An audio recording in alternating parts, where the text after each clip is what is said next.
Episode की शुरू वहीं से होती है जहाँ पे ख़त्म हुआ था। फिर कोई कहती है कि चलो तो फिर मैं चलती हूँ, मुझे अपनी जिम्मेदारी निभानी है, मुझे अपना काम पूरा करना है, ओके बाय। ये कह के ना वो तीनों वहाँ से चली जाती है। फिर नेक्स्ट सीन में हम क्यू को देखते हैं जो कॉफ़ी लेके खड़ा होता है टीचा के लिए।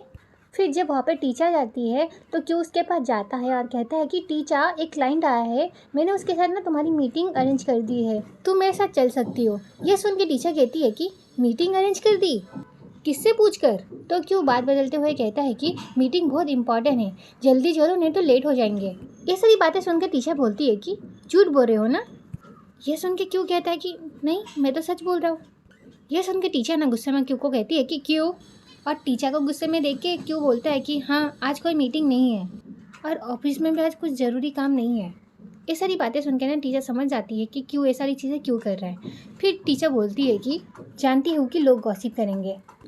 फिर क्यों कहता है कि मैंने डाला से बात कर ली है, मैं नहीं चाहता कि तुम दुखी रहो, इसलिए इतना क्यों कह ही पाता है। इसी बीच टीचर कहती है कि मैं यहाँ पे काम करती हूँ, इसलिए मुझे लोगों की बातों से कोई फ़र्क नहीं पड़ता, क्योंकि मैं अपना सच जानती हूँ। क्या तुम्हें लगता है उन्हें अनदेखा करने से वो लोग बातें करना बंद कर देंगे?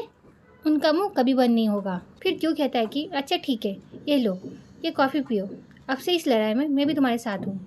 और ये सुनकर ना टीचर उसे देख ही रही होती है और इसी बीच ना वहाँ पे नमूना आ जाता है और नमूना कॉल पे कहता है कि ओह, आप मुझे कितनी बार कॉल कर चुके हैं। फिर वो टीचर के पास जाके ना रुक जाता है और कहता है कि हेलो हेलो मिस्टर कांची जी। वो टीचर के पास घूमते हुए कहता है कि बताइए मैं आपके लिए क्या कर सकता हूँ। ओह, आपको लॉसूट फाइल करना है? अच्छा तो फिर बताइए क्या केस है? क्या शादीशुदा मर्द के साथ अफेयर? और ये चीज़ ना वो टीचर को देखते हुए कह रहा था। और जब टीचर उसे घूरती है ना तो अपने आंखों को नीचे करते हुए कहता है कि ओह, आपने सही कहा, ये बहुत गलत बात है, ये बहुत ही बुरा हुआ है, ऐसा किसी को भी नहीं करना चाहिए। इस तरह के केस में ना कानून के नज़र में ना ये गलत है।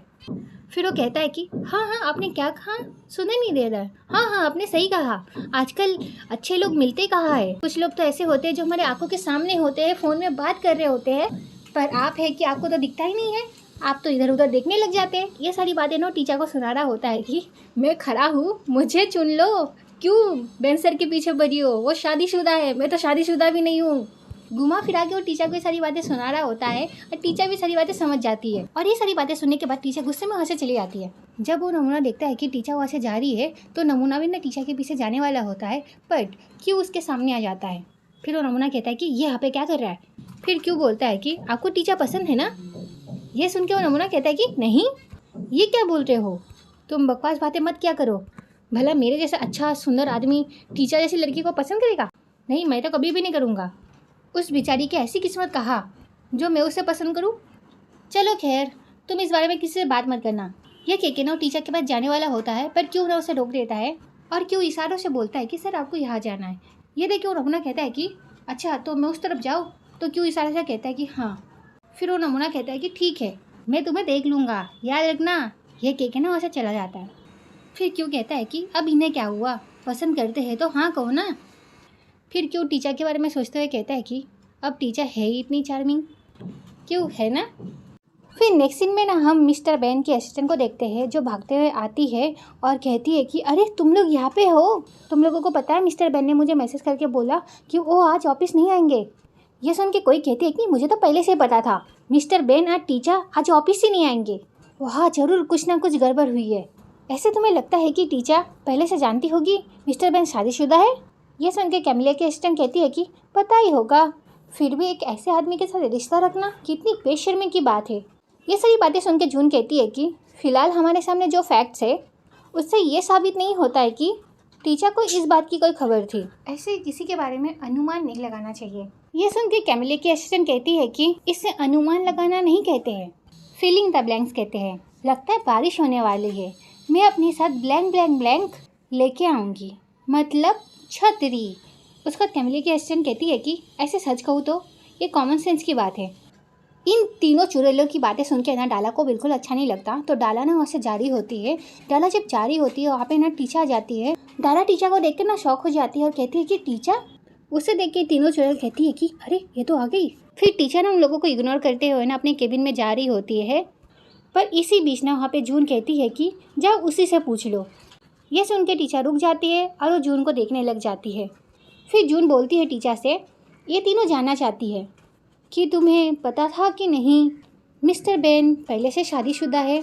ये सुन के ना इन तीनों का तो मुंह सूख जाता है। ये सुन के टीचर उन लोगों को देखने लग जाती है और इन लोगों का तो मुंह सूख गया होता है।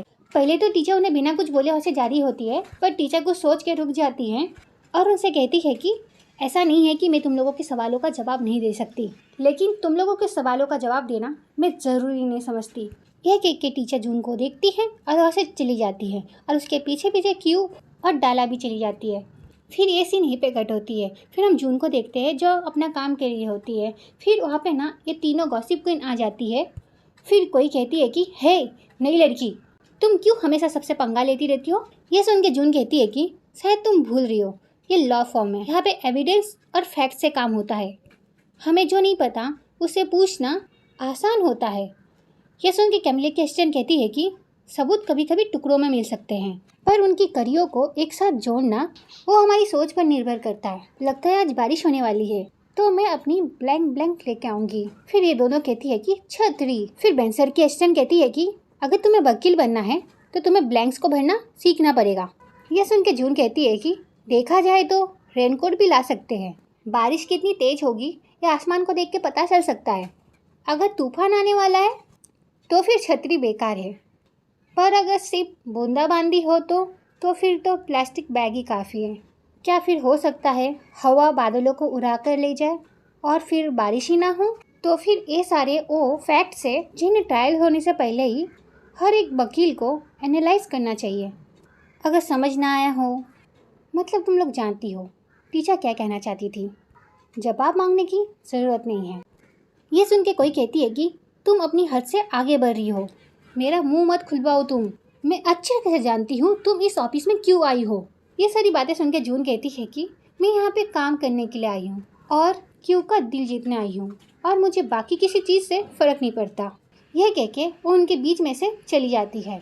यह सुन के कोई कहती है कि क्या इसकी इतनी हिम्मत, इस नई लड़की ने तो अपनी सारी हदें पार कर दी। फिर कैमिलिया की असिस्टेंट कहती है कि ये तो कुछ ज़्यादा ही शातिर है। फिर कोई कहती है कि मैं तो इसे बर्दाश्त नहीं कर सकती। फिर ये सीन यहीं पे कट होता है। फिर हम कैमिलिया को देखते हैं जो अपनी असिस्टेंट पर बहुत गुस्सा कर रही होती है। फिर कैमिलिया अपनी असिस्टेंट से कहती है कि तुम्हारी वजह से मैंने गलती कर दी और मैंने वो कर दिया जो मुझे नहीं करना चाहिए था, इसकी जिम्मेदार तुम भी हो। फिर कैमिलिया की असिस्टेंट कहती है कि मुझे तुम्हारी बहुत चिंता हो रही थी और कुछ भी नहीं कैमिलिया, मैं चाहती थी कम से कम तुम अपनी दिल की बात एक बार सुन लो। तो फिर बताओ तुमने अपनी दिल की सुनकर क्या किया। फिर कैमिलिया कहती है कि तुम्हें पता है इतना बड़ा जो तमाशा हुआ है मिस्टर बेन की वाइफ और टीचर के बीच। तो कैमिलिया की असिस्टेंट सर हिलाते हुए बोलती है कि हाँ पता है मुझे इस बारे में। कैमिलिया पूछ भी किसको रही है। फिर कैमिलिया कहती है कि एन को मैंने बताया था। ये सुन के कैमिलिया की असिस्टेंट कहती है कि क्या, इसका मतलब वो तुम थी। फिर कैमिलिया कहती है कि मुझे काफ़ी वक्त से ये सारी बातें पता थी, मिस्टर बेन ने मुझे खुद ही बताया था, मुझ पर भरोसा करके उन्होंने मुझे अपनी पर्सनल लाइफ के बारे में कितना कुछ बताया था और मैंने उन्हें धोखा दे दिया। पर असली प्रॉब्लम क्या है पता है, उन्हें बिल्कुल भी शक नहीं है कि एन को मैंने बताया है। पता नहीं अब मैं क्या करूं। मैं चाहती हूँ कि वो मुझसे नाराज़ हो और मुझसे सारे नाते तोड़ते। तो ये वीडियो यहीं पे ख़त्म होती है। नेक्स्ट पार्ट के लिए कमेंट करना। Okay bye bye.